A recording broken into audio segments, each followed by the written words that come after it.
Minister, first of all, I think it is important to say that the absolutely huge and detrimental impact that COVID-19 is having on education at this moment in time is to do with the disastrous COVID strategy this government have pursued. We argued that you should listen to public health advice in advance of Christmas, and that if you didn't, we would be in a disastrous situation in January, and tragically we are. And now our young people and some of those most vulnerable with special needs are suffering the consequences of your dire strategy of so-called living with COVID, the yo-yo in and out of surge and lockdown. So it's important to stress that point. Having said that, on the issue of special needs, I think you should just own up and say, because there's a suggestion in the statement that you just sprung on us, that you've got agreement on reopening on the 21st, when you haven't actually got agreement. Now, of course, we need special needs provision, and we need that is a priority. But it also has to be in compliance with public health. It has to ensure that teachers are in a safe situation, and children and their families are in a safe situation.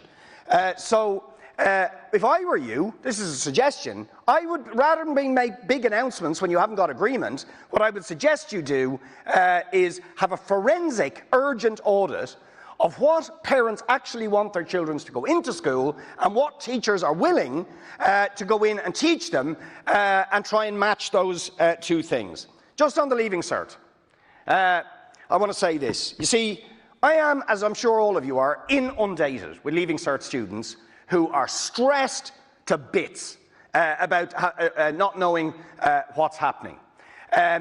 They need certainty. And you can't give it to them, Minister. You're giving them fake certainty about come hell or high water there'll be a Leaving Cert, essentially. You cannot say that on epidemiological grounds. You couldn't predict that we'd be in this situation we're in now in January, in December. How on earth can you predict what's going to happen in June?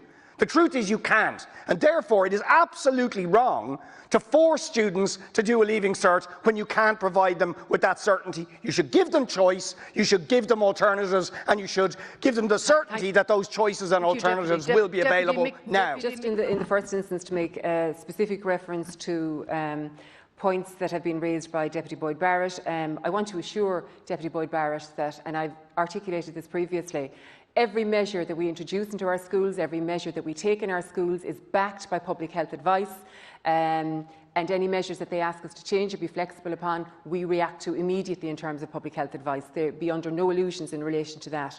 In relation to the specific points that are raised by Deputy Barry, I have absolutely no knowledge whatsoever of the sources of that story that you refer to in a Sunday newspaper. I could be quite categorical and say there was no engagement with me or with my department in relation to any such stories. Absolutely no veracity from my point of view in relation to it.